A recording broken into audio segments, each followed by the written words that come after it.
اللہ تعالیٰ کا نور برستا ہے۔ جو شخص ہر نماز کے بعد یہ آیت 7 بار پڑھتا ہے، اللہ پاک 7 زمینوں 7 آسمانوں کا نور اسی وقت اسے عطا کر دے گا۔ بسم اللہ الرحمن الرحیم۔ محترم ناظرین کرام، اسلام کے 5 بنیادی ارکان میں سے ایک ہے پانچوں فرض نماز۔ مسلمان کے روحانی زندگی کا مرکز محمور ہے۔ 5 نمبر یعنی کہ پانچوں نمازوں میں ہر نماز کی اپنی ایک خاص اہمیت اور مقام ہے، لیکن عصر کی نماز کو اللہ تعالیٰ نے خاص طور پر اہمیت دی ہے، جس طرح سے فجر کی نماز کے بارے میں بہت تاکید کی گئی ہے۔ یہ نمازیں اس وقت پڑھی جاتی ہیں جب انسان اپنی مصروفیات کے عروج پر ہوتا ہے، یا فجر کی نماز میں انسان نیند کے سرگوش میں سو رہا ہوتا ہے، اور اسی وجہ سے اس نماز کی ادائیگی مومن کی سچی بندگی کی علامت سمجھی جاتی ہے۔ اللہ تعالیٰ نے قرآن مجید میں متعدد مقامات پر نماز کا ذکر فرمایا ہے، لیکن ہر نماز کو خصوصی اہمیت کے ساتھ بیان کیا ہے۔ ارشاد باری تعالیٰ ہے، تمام نمازوں کی حفاظت کرو اور درمیانی نماز کی بھی، اور اللہ تعالیٰ کے حضور ادب سے کھڑے ہو جاؤ۔ علماء کرام کی اکثریت کے نزدیک صلاۃ المسجد سے مراد عصر کی نماز ہے۔ اس سے معلوم ہوتا ہے کہ اللہ تعالیٰ نے خاص طور پر عصر کی نماز کی تاکید فرمائی ہے۔ تو ناظرین کرام، آج کا ہمارا وظیفہ جو ہے وہ ہر نماز کے بعد ایک بہت ہی پیاری آیت پڑھنے کا وظیفہ ہے، کہ جسے اگر صرف 7 بار پڑھا جائے، 7 زمینوں اور 7 آسمانوں کا نور اسی وقت اللہ تعالیٰ اسے عطا کر دے گا۔ اس پر نور کی بارش برستی ہے۔ اللہ تعالیٰ اس بندے کی تمام مشکلات کو، تمام پریشانیوں کو دور کر دیتا ہے۔ اس کی زندگی میں جتنی بھی الجھنیں ہیں سب ختم ہو جاتی ہیں، کیونکہ یہ ایسا وقت ہوتا ہے جس وقت پر انسان بہت زیادہ نیند میں یا بہت زیادہ مصروفیات میں بزی ہوتا ہے۔ تو جب آپ نماز کا وقت آئے اور انسان ساری مصروفیات کو چھوڑ کر اللہ تعالیٰ کی یاد میں، اللہ تعالیٰ کے ذکر میں اس کی عبادت کرتا ہے، عبادت کی فکر میں وہ نماز ادا کرتا ہے، تو پھر اللہ تعالیٰ اس کے لیے دنیا جہاں کی الجھنیں ختم کر کے خوشحالی پیدا کر دیتا ہے۔ وہ انسان قدم قدم پر کامیاب ہوتا ہے، رزق، مال و دولت مقدار میں عطا کی جاتی ہے، اس کے گھر میں بھی اللہ تعالیٰ کی خاص رحمتیں اور برکتیں نازل ہوتی ہیں، اسے بھی تنگ دستی اور ہر مشکلات سے دوری ہو جاتی ہے، رات دن چگنی ترقی ہوتی ہے۔ اور جو شخص نماز کو چھوڑ دیتا ہے تو اللہ تعالیٰ اس کے لیے الجھن مزید بڑھا دیتا ہے۔ رسول پاک صلی اللہ علیہ وسلم نے ارشاد فرمایا کہ جس کی نماز قضا ہو گئی، یعنی نماز چھوٹ گئی، یعنی جو جان بوجھ کر نماز چھوڑ دے، گویا اس کے اہل و عیال، مال و دولت یعنی سب چھین لیے گئے۔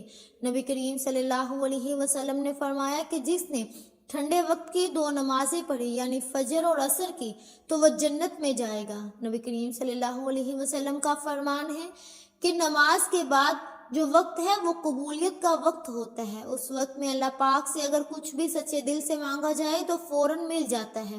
یہ حدیث مبارکہ اس بات کی طرف اشارہ کرتی ہے کہ جو لوگ نماز نہیں پڑھتے، انسان کے تمام نیک اعمال بھی برباد ہو سکتے ہیں۔ یہ کتنی بڑی محرومی ہے۔ حضرت ابو ہریرہ رضی اللہ تعالیٰ عنہ روایت کرتے ہیں کہ نبی کریم صلی اللہ علیہ وسلم نے فرمایا، تمہارے پاس دن اور رات کے فرشتے آتے ہیں اور فجر اور عصر کی نماز میں حاضر ہوتے ہیں۔ اس حدیث سے معلوم ہوتا ہے کہ فجر اور عصر کی نماز جو وقت فرشتے حاضر ہو کر انسان کے اعمال کا مشاہدہ کرتے ہیں اور اللہ تعالیٰ کے حضور گواہی دیتے ہیں۔ رسول پاک صلی اللہ علیہ وسلم نے فرمایا، جو شخص نماز عصر سے پہلے مر گیا وہ جنت میں داخل ہوگا، یعنی جو عصر کی نماز کی پابندی کے ساتھ زندگی گزارتا ہے اور اس کے بعد دنیا سے رخصت ہوتا ہے، اس کے لیے جنت کی بشارت ہے۔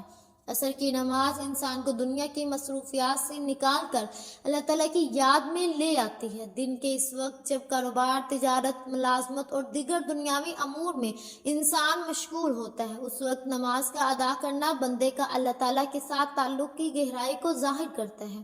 دن کی تھکن کے بعد عصر کی نماز پڑھنا بندے کی قوت ارادہ کو مضبوط کرتا ہے۔ یہ نماز انسان کو سستی اور غفلت سے نکال کر اللہ تعالیٰ کی بندگی کی طرف لے جاتی ہے۔ جب مسلمان عصر کی نماز باجماعت مسجد میں ادا کرتے ہیں تو یہ مسلمانوں میں اتحاد، چارہ اور محبت کو فروغ دیتی ہے۔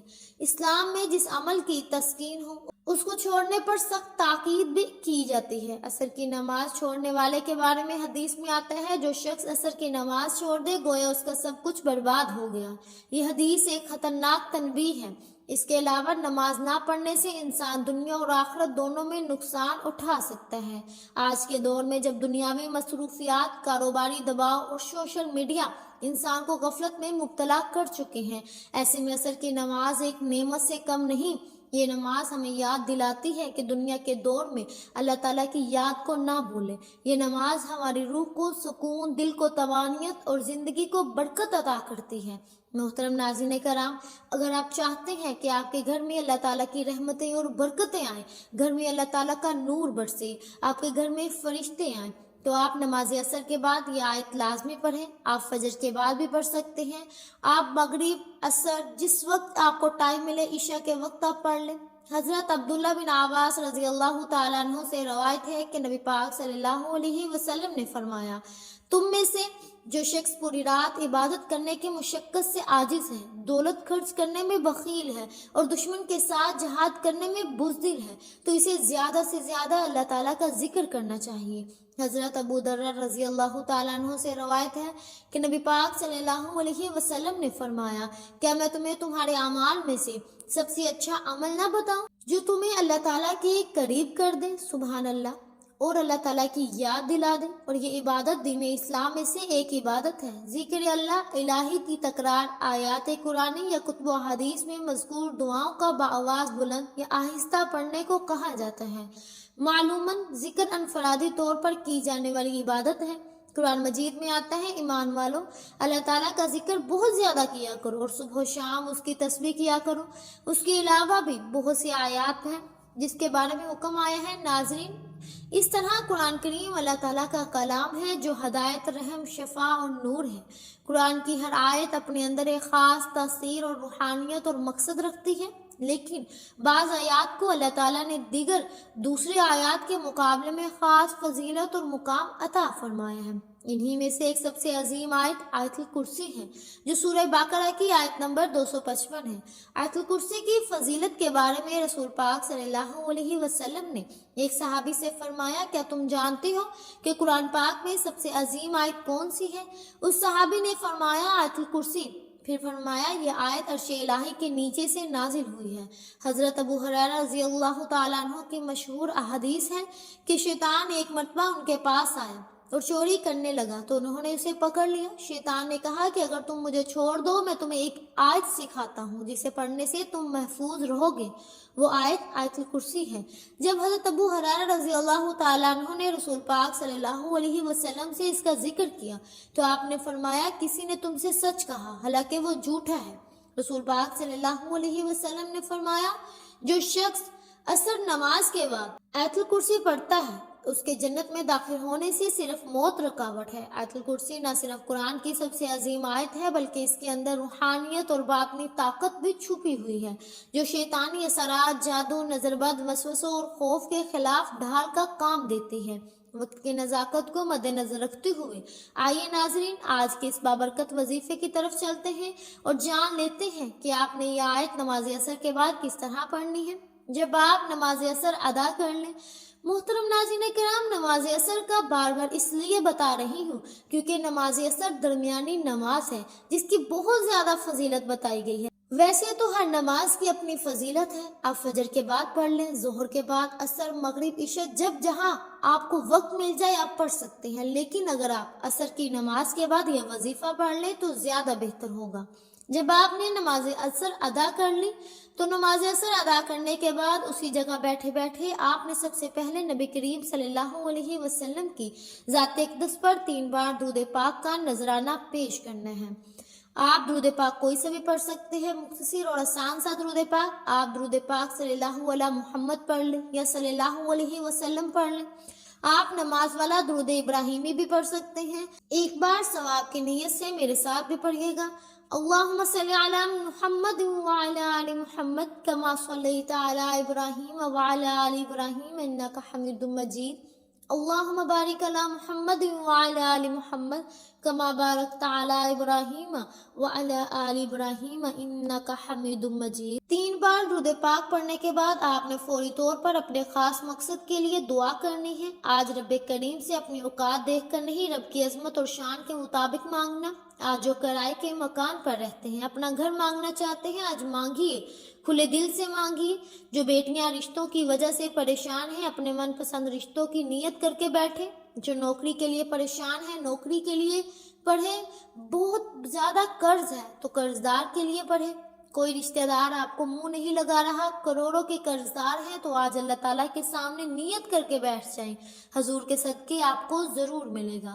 آج آپ کو مکمل قرض سے خلاصی ملے گی انشاءاللہ۔ ہمیشہ کے لیے قرض سے آپ کو خلاصی مل جائے گی۔ اپنے خاص مقصد، خاص حاجت کو ذہن میں رکھیں اور فوری طور پر ایک بار اعوذ باللہ من الشیطان الرجیم بسم اللہ الرحمن الرحیم پڑھ کر وظیفے کا آغاز کر لیں۔ تعوذ اور تسمیہ پڑھنے سے تمام شیطانی اثرات ختم ہو جاتے ہیں، اور جس کام کے شروع میں تعوذ اور تسمیہ پڑھ لیا جاتا ہے اس میں برکت ہوتی ہے، اس میں خیر ہوتی ہے، اس میں سلامتی ہوتی ہے۔ جب آپ نے اپنے خاص مقصد کی نیت کر لی، تعوذ اور تسمیہ بھی پڑھ لیا، تو اب آپ نے یوں محسوس کرنا ہے دنیا جہاں سے آپ کا تعلق ختم ہو گیا۔ آپ روزہ رسول کے جالیوں کے سامنے بیٹھ کر خاص وظیفہ پڑھ رہے ہیں، آپ اس طرح سے محسوس کریں۔ اور سب سے پہلے نمبر پر جو وظیفہ آپ نے پڑھنا ہے، وہ وظیفہ اللہ رب العزت کا ایک صفاتی نام ہے، اور یہ ایک اللہ کا صفاتی نام ہے جو بہت ہی بابرکت نام ہے، بہت ہی خاص نام ہے۔ آپ نے یا اللہ یا رحمان کو پڑھنا ہے۔ یا رحمان یا اللہ کی صفت ہے، یہ اللہ کی رحمانی صفت ہے۔ اللہ والوں کا کہنا ہے کہ یا رحمان جو اللہ کی صفت ہے، یہ ایسی صفت ہے کہ جب کوئی بندہ یا رحمان سے اللہ کو پکارتا ہے، اللہ کی رحمان والی صفت کا ذکر کرتا ہے، تو اللہ تعالیٰ فرشتوں سے پوچھتا ہے کہ یہ کون ہے جو یا رحمان کو پڑھ رہا ہے، یا رحمان سے مجھے پکار رہا ہے۔ فرشتے آپ کا نام پیش کرتے ہیں۔ اللہ کہتا ہے فرشتوں میں اس بندے سے راضی ہوں۔ اللہ تعالیٰ فرشتوں کو حکم دیتا ہے کہ جاؤ اس بندے کی ہر حاجت کو پورا فرما دو۔ پھر بگڑے کام سنور جاتے ہیں، ہر رکاوٹیں ہٹ جاتی ہیں۔ اللہ تعالیٰ ایسا رحم فرماتا ہے کہ دنیا آپ کی کامیابی کو دیکھتی ہے۔ اگر آپ اللہ تعالیٰ کو راضی کرنا چاہتے ہیں، اللہ تعالیٰ سے اپنی ہر حاجت کو پورا کروانا چاہتے ہیں، تو ان وظیفوں سے فائدہ اٹھا لو، انشاءاللہ تمام دعائیں قبول ہوں گی۔ آپ نے پہلے نمبر پر یا اللہ یا رحمان کو پڑھنا ہے۔ کیسے پڑھنا ہے اور کتنی بار پڑھنا ہے ملاحظہ فرمائیں۔ یا اللہ یا رحمان ایک بار ہو گیا، یا اللہ یا رحمان 2 بار ہو گیا، یا اللہ یا رحمان 3 بار ہو گیا۔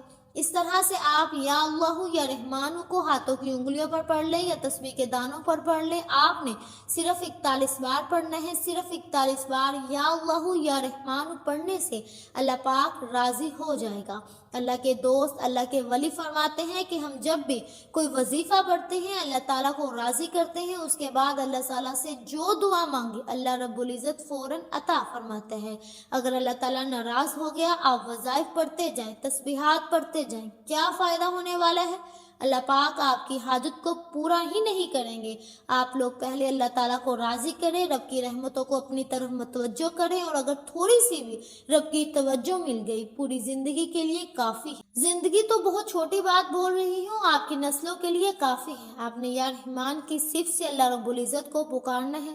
جب آپ یا اللہ یا رحمان کو پہلے نمبر پر 41 بار پڑھ لیں، اس کے بعد پھر آپ نے دوسرے نمبر پر کون سا وظیفہ پڑھنا ہے، دوسرے نمبر پر پھر آپ نے بہت ہی خاص وظیفہ پڑھنا ہے۔ آپ نے دوسرے نمبر پر یہ قرآن پاک کی ایک آیت پڑھنی ہے جو بے حد خاص آیت ہے، بہت مشہور آیت ہے، اور یہ آیت آیت الکرسی ہے۔ آیت الکرسی کی تلاوت سماعت فرما لیں۔ اعوذ باللہ من الشیطان الرجیم بسم اللہ الرحمن الرحیم۔ اللہ لا الہ الا هو الحی القیوم لا تأخذہ سنۃ ولا نوم لہ ما فی السماوات وما فی الارض من ذا الذی یشفعہ عندہ الا باذنہ یعلم ما بین ایدیہم وما خلفہم ولا یحیطون بشیء من علمہ الا بما شاء وسع کرسیہ السماوات والارض ولا یعودہ حفظہما وہو العلی العظیم۔ جس کا ترجمہ کچھ یوں ہے: اللہ تعالیٰ کی ذات اور صفات، اس کی قدرت اور اس کے علم کے بارے میں سوائے اللہ تعالیٰ کے کوئی نہیں جانتا۔ وہ اللہ ہے، اس کا کوئی معبود نہیں، وہ زندہ اور قائم رکھنے والا ہے، اسے نیند نہ آتی ہے نہ اونگ آتی ہے۔ آسمان اور زمین میں جو کچھ ہے سب اس کی ملکیت ہے، کوئی بھی اس کی سفارش نہیں کر سکتا۔ اس کا علم اچھی چیز پر محیط ہے، یعنی سلطنت آسمان زمین پر چھائی ہوئی ہے، ان کی حفاظت اللہ تعالیٰ کے لیے کوئی مشکل کام نہیں اور سب سے بلند و بالا اور عظیم ہے۔ ناظرین، آیت الکرسی 7 مرتبہ پڑھنے کے بعد آج کا تیسرا اور آخری وظیفہ، جس کے بغیر یہ وظیفہ نامکمل ہے، یہ اس عمل کی ریڑھ کی ہڈی ہے، یہ زندگی میں کامیابی ہونے کا راز ہے جو ہر کوئی نہیں بتاتا۔ اب آپ نے کون سی آیت پڑھنی ہے؟ وہ قرآن آیت لا الہ الا انت سبحانک انی کنت من الظالمین ہے۔ اللہ والے فرماتے ہیں کہ اس قرآن آیت کو پڑھتے دوران آپ مانگ مانگ کر تھک جائیں گے، لیکن اللہ تعالیٰ کے خزانوں میں کمی نہیں آئے گی۔ اللہ والے فرماتے ہیں کہ اس قرآن آیت کو اپنے مشکل وقت میں پڑھیں، جب آپ کو لگے کہ تمام راستے بند ہو چکے ہیں، رکاوٹیں ہیں، بندشیں ہیں، ہر کام ہاتھوں سے نکل رہا ہے، بے چینی ہے، بے سکونی ہے، کام میں دل نہیں لگ رہا، ہر قدم پر کسی نہ کسی مشکل کا سامنا ہے، تو ایسے حالات میں آپ لا الہ الا انت سبحانک انی کنت من الظالمین کو پڑھیں، یہ مبارک آیت پڑھیں، انشاءاللہ آپ کی ہر حاجت پوری ہو جائے گی۔ اب توجہ کیجئے گا کیسے پڑھنا ہے، کتنی بار پڑھنا ہے۔ لا الہ الا انت سبحانک انی کنت من الظالمین ایک بار ہو گیا، لا الہ الا انت سبحانک انی کنت من الظالمین 2 بار ہو گیا، لا الہ الا انت سبحانک انی کنت من الظالمین 3 بار ہو گیا۔ آپ نے صرف 11 بار پڑھنا ہے۔ آپ نے اس پورے عمل میں اپنی طرف سے ذرا سی تھوڑی سی بھی تبدیلی نہیں کرنی، تھوڑی سی بھی تبدیلی کرو گے تو یہ پورا کا پورا عمل ضائع ہو سکتا ہے۔ خدا را اس عمل میں ذرا سی تھوڑی سی بھی تبدیلی مت کرنا۔ عمل کا جو وظیفہ طریقہ کار ہے، اس پر آپ نے پوری طرح عمل کرنا ہے۔ جب آپ یہ تینوں اعمال بتائے گئے طریقے اور ترتیب سے پڑھ لیں تو آخر میں آپ نے 3 بار درود پاک وہی پڑھنا ہے جو درود پاک آپ نے عمل کے شروع میں پڑھا تھا۔ اس کے بعد آپ نے پڑھنے کے بعد آپ نے ہاتھوں کو بلند کر دینا ہے۔ انشاءاللہ جو بھی آپ کی حاجت ہے، جو بھی آپ کی کاروبار میں مسئلہ ہے، جو بھی آپ نیا گھر خریدنا چاہتے ہیں، جو بھی آپ کے دل میں خواہشات لے کر بیٹھے ہیں، آپ اللہ تعالیٰ سے رو رو کر مانگیے، گڑ گڑا کر مانگیے، انشاءاللہ آپ کو ضرور ملے گا۔ لاپرواہی مت کرنا۔ جس کو یہ ویڈیو جس وقت مل جائے پڑھنے کی مکمل اجازت ہے۔ نماز عصر کے بعد چلتے پھرتے پڑھ لو، دکان دفتر کاروبار کرتے وقت جب یہ ویڈیو آپ کو مل جائے آپ نے یہ وظیفہ پڑھ لینا ہے۔ خدا را اس موقع کو ضائع مت کرنا، یہ قبولیت کا وقت ہوتا ہے، اس وقت میں مانگی گئی ہر دعا قبول ہوتی ہے۔ یہ وظیفہ پڑھنے کے بعد دونوں ہاتھ اٹھا کر اپنے گناہوں کی سچی توبہ کریں۔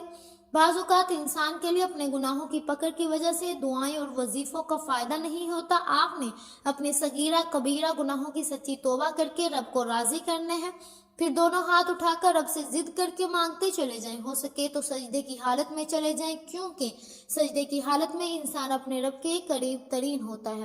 آج جو مانگ سکتے ہیں مانگ لو، مصلی سے سر اٹھانے سے پہلے ہر حاجت پوری ہو جائے گی، فرشتے غیب سے رزق اور سہولت کے خزانے لے کر آ جائیں گے، کامیابیاں قدموں میں آ جائیں گی انشاءاللہ۔ رب کریم میرا سنانا اور آپ کا سننا اپنی پاک بارگاہ الہی میں قبول و منظور فرمائے، آمین ثم آمین۔ محترم ناظرین کرام، اپنے رزق میں برکت اور وسعت کے لیے اللہ تعالیٰ کے 99 نام میں سے کوئی ایک نام کمنٹ سیکشن میں ضرور لکھیے گا۔ امید ہے کہ آپ کو ہماری آج کی ویڈیو بہت پسند آئی ہوگی۔ اگر آپ کو ہماری آج کی ویڈیو پسند آئی ہے تو ہمارے چینل پاکیزہ وظائف کو سبسکرائب کریں، لائک کریں اور شیئر کریں۔ ملتے ہیں اگلی ویڈیو میں، تب تک کے لیے اپنا بہت سا خیال رکھیے گا۔ اللہ حافظ۔